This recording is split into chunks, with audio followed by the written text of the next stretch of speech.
नमस्ते बच्चों। होपफुली आप सब बहुत अच्छे होंगे और अपना अध्ययन भी नियमित रूप से कर रहे होंगे। हम पढ़ रहे हैं कक्षा 7 संस्कृत विषय दीपकम नामक पाठ्य पुस्तक। इस पाठ्य पुस्तक के द्वितीय अध्याय का हिंदी अनुवाद हमने अपनी गत वीडियो में किया। यदि वह आप देखना चाहते हैं तो डिस्क्रिप्शन बॉक्स में दिए लिंक पर क्लिक कर सकते हैं। चलिए आज प्रारंभ करते हैं द्वितीय अध्याय के प्रश्नोत्तर अर्थात अभ्यास कार्य को। तो प्रथम प्रश्न है आपका, अधोलिखितानां प्रश्नानां उत्तराणि एक पदेन लिखन्तु। नीचे दिए गए प्रश्नों के उत्तर एक पद में लिखिए या एक शब्द में दीजिए। नरः कतिभिः वकारैः पूजितः भवति। मनुष्य कितने वकारों वाला पूजित होता है, यानी कितने वकारों के गुण उसमें होने चाहिए कि वह पूजित हो। तो यदि आपको ध्यान हो तो हमने पहला ही सुभाषित इस अध्याय का किया था, जिसमें 5 वकारों पर बात की थी। 5 वकार कौन से? पहला था वस्त्र, है ना, कि वस्त्र अच्छे पहने हो, उचित पहने हो। दूसरा वपुषा अर्थात शरीर स्वस्थ हो। तीसरा वाणी यानी वाक, हमारी वाणी अच्छी हो, शुद्ध हो, निर्मल हो, किसी को पीड़ा न देती हो। साथ ही हम विद्या की ओर अग्रसर हो अर्थात व से विद्या। फिर विनय अर्थात हमारे अंदर विनम्रता हो। तो ये जो 5 वकारों से युक्त मनुष्य है वह हमेशा पूजा चाहता है। तो हमें पूछा गया कितने वकारों वाला, तो हम उत्तर क्या देंगे? पंचभिः अर्थात 5। ठीक। पुरुषेन कति दोषाः हातव्याः। पुरुष को कितने ऐसे दोष हैं जो त्याग देने चाहिए? हातव्याः त्यागने चाहिए। कितने दोष त्याग देने चाहिए? तो 6 दोषों की हमने बात की थी श्लोक के अनुसार। षड उत्तर आ जाएगा। बुद्धि ही केन शुद्धयति। बुद्धि किससे शुद्ध होती है? क्या धारण करें कि बुद्धि शुद्ध हो जाए? तो ज्ञान। तो बुद्धि किससे शुद्ध होती है? ज्ञानेन। जल बिंदु निपातेन क्रमशः कह पूर्यते। जल बिंदु यानी जल की बूंदों के गिरने से, क्रमशः निरंतर गिरने से या क्रमश गिरने से, कह पूर्यते क्या भर जाता है, कौन पूरा हो जाता है? घटः अर्थात घड़ा। आलस्यम केशाम महान रिपुः अस्ति। आलस्य किन का महान शत्रु है? रिपुः अर्थात शत्रु। आलस्य किन का महान शत्रु है? मनुष्यानाम, मनुष्यों का महान शत्रु है। तो इस प्रकार से आप इसका उत्तर देंगे। आगे के प्रश्न पर चलते हैं। आगे आपके प्रश्न है, निम्नलिखितानां प्रश्नानां उत्तराणि पूर्ण वाक्येन लिखन्तु। नीचे दिए गए प्रश्नों के उत्तर पूरे वाक्य में देने हैं। पहला आपका है, नरः कथम पूजितो भवति। नर कैसा पूजित होता है, यानी कैसा नर हो कि वह पूजित होगा। तो आपके ऐसा कौन सा श्लोक था जिसमें इस प्रश्न का उत्तर हमें मिलेगा? तो आपके उत्तर है, यह श्लोक इस प्रश्न के उत्तर को पूर्ण रूप से दर्शाता है। वस्त्रेण वपुषा वाचा विद्या विनयेन च वकारै पंचभिर्युक्तो नरो भवति पूजितः। आप चाहें तो यह श्लोक जस का तस लिख दें, आप चाहें तो इसका पद छेद स्वरूप भी लिख सकते हैं, जहां पे आपको यह शब्द बड़ी आसानी से लिखने में मिल जाएगा, पंचभिः युक्तः नरः। तो आप चाहें तो यहां से पद छेद वाली पंक्ति आप लिख दें उत्तर में, और चाहें तो जस का तस श्लोक लिख दें। दोनों ही स्वरूप में यह उचित माना जाएगा। तो इस प्रकार से कौन सा जो नर है पूजित होगा? जो इन 5 वकारों का पालन करे, जो जिसमें यह 5 व से शुरू होने वाले जो शब्दों पे हमने बात की थी, पहले अपने प्रश्न पे भी हमने बात की। तो जो इन गुणों को धारण करता है वह नर पूजित होगा। चलिए आगे के प्रश्न पे चलते हैं। पुरुषेण के दोषाः हातव्याः। पुरुषों को कौन से दोष त्याग देने चाहिए? तो यहाँ पे भी हम एक श्लोक की ओर गमन करते हैं जिसमें 6 दोषों पर हमने बात की थी कि मनुष्य को यह 6 दोष त्याग देने चाहिए। तो कौन से वह 6 दोष हैं? आइए बात करें।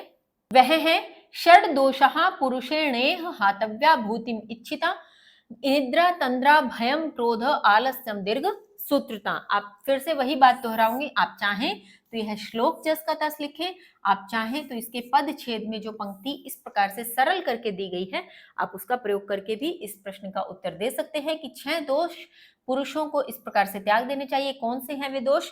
निद्रा तंद्रा भय क्रोध आलस और दीर्घ सूत्रता, यानी देरी से काम करने की जो आदत है उसे त्याग देना चाहिए। तो इन 6 दोषों को त्याग कर देने वाला मनुष्य सदैव सुखी होता है। तत्पश्चात आपके प्रश्न है, कस्य बुद्धि ही विस्तारिता भवति। किसकी बुद्धि विस्तार को प्राप्त होती है या किसकी बुद्धि विस्तार लेती है, विस्तार होता है जिसकी बुद्धि का? कौन है? तो यह पठति लिखति पश्यति परिपृच्छति पंडितानुपाश्रयति तस्य बुद्धि विस्तारिता भवति, यानी जो पढ़ता है, लिखता है, देखता है, प्रश्न पूछता है, पंडितों के पास बैठता है, उनका संग करता है, उसकी बुद्धि विस्तारित होती है, उसकी बुद्धि का विस्तार होता है। फिर है किम कृत्वा मनुष्य न अवसीदति, क्या करके मनुष्य दुखी नहीं होता, न अवसीदति दुखी नहीं होता। तो क्या करके मनुष्य दुखी नहीं होता, परिश्रम करके। तो इसका उत्तर क्या हो जाएगा, उद्यमम कृत्वा मनुष्य न अवसीदति, यानी किम शब्द के स्थान पर आप यदि उद्यमम लिख करके बाकी एज इट इज लिख देंगे तो यह उत्तर पूर्ण वाक्य में बन जाएगा। व्यासस्य वचन द्वयम किम, व्यास के दो वचन कौन से थे जो हमने अंतिम सुभाषित में पढ़ा था कि 18 पुराणों के सार स्वरूप व्यास ने दो वचन कहे, कौन से, कि परोपकारः पुण्याय पापाय परपीडनम इति व्यासस्य वचन द्वयम, यह व्यास के दो वचन हैं। तो इनका आप स्क्रीनशॉट ले लीजिए, यह उत्तर अपनी पुस्तक में लिखते हुए इन प्रश्नों के उत्तर को समझने व याद करने का प्रयत्न कीजिए। चलिए आगे का प्रश्न देखते हैं। आगे आपके दिया हुआ है उदाहरणानुसारम श्लोकांशान यथोचितम योजयन्तु, यानी उदाहरण के अनुसार श्लोक के अंशों को यथोचित मिलाइए, योजयन्तु मिलाइए, मिलान करना है। तो जैसे विद्या वपुषा वाचा वस्त्रेण विनयेन, ये क्या था, 5 वकारों की बात थी, तो वकारे पंचभिर युक्तो नरो भविता भवति पूजितः, इस प्रकार से। तो षड दोषा पुरुष नेह हातव्या भूतिमिच्छता, कौन से 6 दोष, निद्रा तंद्रा भयम क्रोध आलस्यम दीर्घ सूत्रता, तो आप इसका मिलान कर देंगे। अद्भिर गात्राणी शुद्धयंती मनः सत्येन शुद्धति, यानी पानी के से शरीर के अंग शुद्ध होते हैं, मन सत्य से शुद्ध होता है। उसके बाद विद्या और तपस्या से जीव शुद्ध होता है और ज्ञान से बुद्धि शुद्ध होती है, तो आप इसके साथ इसका मिलान कर देंगे। उत्तरम यत समुद्रस्य हिमाद्रश्चैव दक्षिणम, यानी समुद्र के उत्तर में और हिमालय के दक्षिण में भारत की बात थी, तो भारत के लिए आगे आगामी श्लोक की पंक्ति कहाँ है, ये रही। वर्षम तद भारतम नाम भारती यत्र संतति, की उस जगह का, उस द्वीप का जो भाग है उसका नाम तो भारत है और वहां की जो संतानें हैं उसे उन्हें भारती कहा जाता है। जल बिंदु निपातेन क्रमशः पूरते घटः, जल के बिंदुओं के क्रमश गिरने से घड़ा भर जाता है। और सह हेतु सर्व विद्या नाम धर्मस्य च धनस्य च, उसी प्रकार के कारणों से सब प्रकार से विद्या और धर्म से धर्म और धन भी बढ़ता है, यानी उसी प्रकार से हमें निरंतर ज्ञान प्राप्त करते रहना चाहिए, निरंतर अपने आप को आगे बढ़ाते रहना चाहिए। चलिए आगे का प्रश्न है, निम्नलिखितानां वाक्यानां समानार्थकान श्लोकांशान पाठात् चित्वा लिखन्तु, निम्नलिखित वाक्यों के समान दिखने वाले श्लोकों के अंश को पढ़िए और चुनकर लिखिए। तो पहला है मधुर वाण्या सर्वे प्रसन्नाः भवन्ति, कि मधुर वाणी से सभी प्रसन्न होते हैं।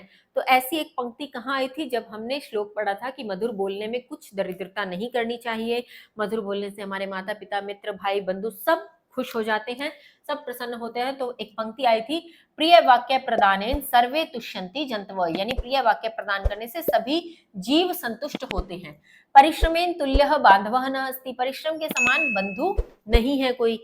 तो श्लोक के भीतर यह पंक्ति किसमें आई थी, जब हमने पढ़ा था नासत्युद्यम समो बंधुः कृत्वा यम न अवसीदति, यानी न अस्ति उद्यम समो, उद्यम अर्थात परिश्रम के समान बंधु नहीं है कोई जिसे करके दुखी नहीं होते हैं, यानी परिश्रम करना चाहिए, परिश्रम करने वाला कभी दुखी नहीं होता। परोपकारेण मानवस्य पुण्याय अर्जनम भवति, कि परोपकार मानव के पुण्य अर्जन में होता है, यानी परोपकार करने से मानव में पुण्य का अर्जन होता है, मानव पुण्य का भागी बनता है। तो जब व्यास के दो वचनों की बात आई थी सार स्वरूप, उसमें आया था परोपकारः पुण्याय पापाय पर पीड़नम। फिर है हिंद महासागरात हिमालय पर्यंतम भारतवर्षम, कि महासागर जो हिंद महासागर है और हिमालय पर्यंत है, हिंद महासागर से हिमालय पर्यंतम यानी उसके बीच का जो भाग है वहां तक का भारतवर्ष है। तो इसके लिए हमने पूरा एक श्लोक पढ़ा था, वो जस का तस श्लोक आपको यहाँ लिखना होगा, इसलिए मैंने यहाँ खाली छोड़ दिया है। तो उस श्लोक को एक बार देख लेते हैं। इस श्लोक को आप उसके उत्तर स्वरूप लिख सकते हैं, उत्तरम यत् समुद्रस्य हिमाद्रश्चैव दक्षिणम वर्षम तद भारतम नाम भारती यत्र संततिः। इस प्रकार से आप उसका उत्तर देते हुए उस प्रश्न के उत्तर को पूर्ण कर सकते हैं। आगे के प्रश्न देखते हैं। अधोलिखितानां शब्दानां उदाहरणानुसारम पर्याय पदानि लिखन्तु, नीचे लिखे गए शब्दों के उदाहरण के अनुसार पर्याय यानी पर्यायवाची शब्दों को, पर्यायवाची पदों को लिखिए। वपुहु, वपुहु का अर्थ हमने जब 5 वकारों वाली बात की थी तो उसका अर्थ था शरीरम। जलम अर्थात तोयम, ये पर्यायवाची शब्द हम लिख रहे हैं। लोचनम, लोचनम कहते हैं आंखों को, तो और क्या कहते हैं, नयनम। धनम वित्तम, धन को वित्त भी कहते हैं, तो धनम अर्थात वित्तम। बुद्धि ज्ञानम। रिपुहु शत्रु, यानी रिपु कौन है, शत्रु, हमने यह बात भी की थी। तत्पश्चात आपके यहाँ पे दिया हुआ है अत्र इदम अवधेयम, यहाँ पे कुछ आपके समझने के लिए दिया हुआ है कि तृतीय विभक्ति शब्द रूपानी उच्च पठंतु स्मरंतु च, तृतीय विभक्ति से संबंधित शब्द रूपों को ऊंचे स्वर में पढ़िए और स्मरण कीजिए। यहाँ पे तृतीय विभक्ति से संबंधित शब्द दिए गए हैं जिसमें पुल्लिंग, स्त्रीलिंग और नपुंसकलिंग स्वरूप दिया गया है, तो आप इसे पढ़िए और याद करने की कोशिश कीजिए। जैसे पुल्लिंग शब्द में अब यहाँ पे एक चीज और देखिएगा, ये है अकारांत, ठीक है, अकारांत पुल्लिंग, क्योंकि अंत में क्या आ रहा है, अ, ठीक है। यहाँ पे आ है, ये वैसे भी स्त्रीलिंग है, स्त्रीलिंग आकारांत, यहाँ पे क्या हो जाएगा, आकारांत, ठीक है, ये अकारांत, ये आकारांत। फिर यहाँ की बात करेंगे तो ये अकारांत, फिर अकारांत, ठीक। किम यहाँ पर दिया हुआ है, यह प्रश्न सूचक एक शब्द है। जब प्रश्न सूचक शब्दों को लगाते हुए कोई रूप बनाना होता है या कहीं पर प्रश्न निर्माण के समय हमें प्रश्न सूचक शब्दों की आवश्यकता पड़ती है, तो तब जो विभक्ति वचन लिए जाते हैं वो इसके भीतर से उठाए जाते हैं, ठीक है। तो यहाँ पे नपुंसकलिंग। खैर, अब ये आप यहाँ से याद करेंगे, ये तृतीय विभक्ति का एक वचन, द्विवचन, बहुवचन, छात्रेन छात्राभ्याम छात्रैः, शिक्षकेन शिक्षिकाभ्याम शिक्षिकायः। अब ये आकारांत वाले अगर चलेंगे तो विद्या विद्याभ्याम विद्याभिः, छात्रया छात्राभ्याम छात्राभिः। आप लगभग एक जैसे से आपको लगने लगेंगे। मैंने आपको पूर्व में भी कहा है, फिर से कहती हूँ, अकारांत में राम की याद कर लीजिए, आकारांत में रमा के याद कर लीजिए, नपुंसकलिंग में फल के याद कर लीजिए, उसके पश्चात इकारांत पे जब आगे चलेंगे तो नदी के याद कर सकते हैं, वारी के याद कर सकते हैं। इस प्रकार से आगे एक एक शब्द हर स्वर के अंत वाला याद कर लीजिए, जैसे अकारांत, इकारांत, उकारांत। इस प्रकार से एक एक शब्द रूप आप अगर अच्छे से याद कर लेंगे तो आप बाकी अच्छे से बना पाएंगे। चलिए आगे देखते हैं, आपके प्रश्न दिया है, अध रिक्त स्थानानि तृतीय विभक्तयः समुचित रूपयः पूरयन्तु। नीचे दिए गए रिक्त स्थानों में तृतीय विभक्ति का समुचित रूप से तृतीय विभक्ति का प्रयोग करते हुए उसे समुचित रूप से पूरा करना है। तो तृतीय विभक्ति इसीलिए हमें पहले याद करवाई गई ताकि हम इसमें भर सकें। तो सुधा खंडन, सुधा खंड कहते हैं चौक को, जो आपकी कक्ष में अध्यापक द्वारा यदि ब्लैक बोर्ड पर या इस प्रकार से लिखा जाता है जिसमें चौक के माध्यम से लिखा जाए, तो चौक को कहा जाता है सुधा खंड। सुधा खंडेन एक वचन है, सुधा खंडेन, सुधा खंडाभ्याम, सुधा खंडये, ये तृतीय विभक्ति है, ध्यान रखिएगा, तृतीय विभक्ति के तीनों वचन है। फिर वृक्षेण इन्होंने दे दिया, तो हमें बाकी के दो बनाने हैं, वृक्षाभ्याम वृक्षये। अब लतया, लतया क्यों बना, लतेन क्यों नहीं बना, क्योंकि यहाँ पे शब्द क्या है, मूल शब्द है लता, और मूल शब्द लता है तो अंत में क्या है, आकारांत, और ये क्या है, स्त्रीलिंग ना कि पुल्लिंग। तो जब लता के, और मैंने कहा आकारांत में रमा के अगर याद किए होंगे तो आपको याद हो गया, रमया रमाभ्याम रमाभि, इस प्रकार से करते हैं। तो यहाँ क्या हो जाता, लतया लताभ्याम लताभिः, ठीक है। फिर देशेन देशाभ्याम देशये, पुण्येन, ये तो सभी अकारांत वाले चल रहे हैं, पुण्येन पुण्याभ्याम पुण्येः, विनयेन विनयाभ्याम विनयेः, इस प्रकार से कर सकते हैं। आप इसका स्क्रीनशॉट लेकर के अपनी पुस्तक में लिखिए और इनको याद करने का प्रयत्न कीजिए। चलिए आगे के प्रश्न पर चलते हैं। आगे आपके प्रश्न दिया है, कोष्ठ के पदानि विलिख्य सुभाषितम पूरयन्तु, कोष्ठक में पदों को लिखते हुए सुभाषित को पूरा करना है। यानी एक सुभाषित है यहाँ लिखा हुआ, और उस सुभाषित में कुछ कुछ शब्द रिक्त स्थान की तरह छोड़ दिए गए हैं और हमें फिलिंग द ब्लैंक्स पूरा करना है।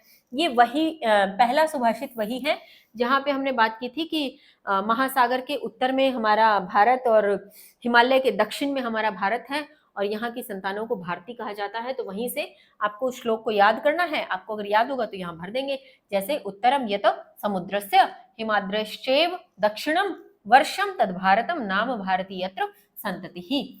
फिर आपके जो दूसरा सुभाषित यहाँ लिया गया है, जहाँ पे हमने बात की थी कि प्रिय बोलना चाहिए, प्रिय वाक्य प्रदान करने से सभी संतुष्ट रहते हैं, और प्रिय बोलने में क्या कंजूसी करना। तो प्रिय वाक्य प्रदानेन सर्वे तुष्यन्ति जन्तवः तस्मात् तदेव वक्तव्यम वचने का दृढ़ता।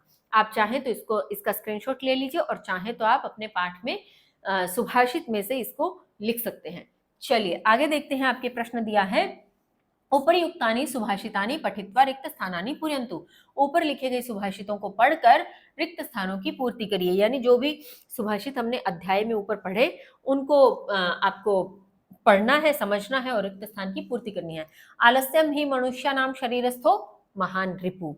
ठीक, तस्मात् तदेव वक्तव्यम, वचने का दृढ़ता, यानी उसी प्रकार का बोलना चाहिए। किस प्रकार का? मीठा बोलना चाहिए। इसकी पहली पंक्ति आई थी ना कि मधुर बोलने से, प्रिय वाक्य प्रदान करने से सभी संतुष्ट रहते हैं, तो उस प्रकार का ही सदैव बोलना चाहिए। तो तस्मात् तदेव वक्तव्यम, वचने का दृढ़ता। यह पठती लिखती पृच्छति पंडितानुपाश्रयति। ठीक है। स हेतु सर्व विद्यानां धर्मस्य धनस्य च विद्या तपोभ्याम भूतात्मा बुद्धिर्ज्ञानेन शुद्ध्यति। आप अगर श्लोक सुभाषित पर भी जाएंगे पाठ में, तब भी आप इसका उत्तर दे पाएंगे। और इसके पश्चात इसी के साथ आपके यहाँ पर अभ्यास कार्य समाप्त होता है। यह अध्याय में, इस अध्याय में यदि आपको कुछ समझ न आया हो तो आप कमेंट बॉक्स में पूछ सकते हैं। मिलते हैं अगली वीडियो में नए अध्याय के साथ। तब तक के लिए स्वस्थ रहिए, मस्त रहिए, पढ़ते रहिए। जय हिंद, जय भारत।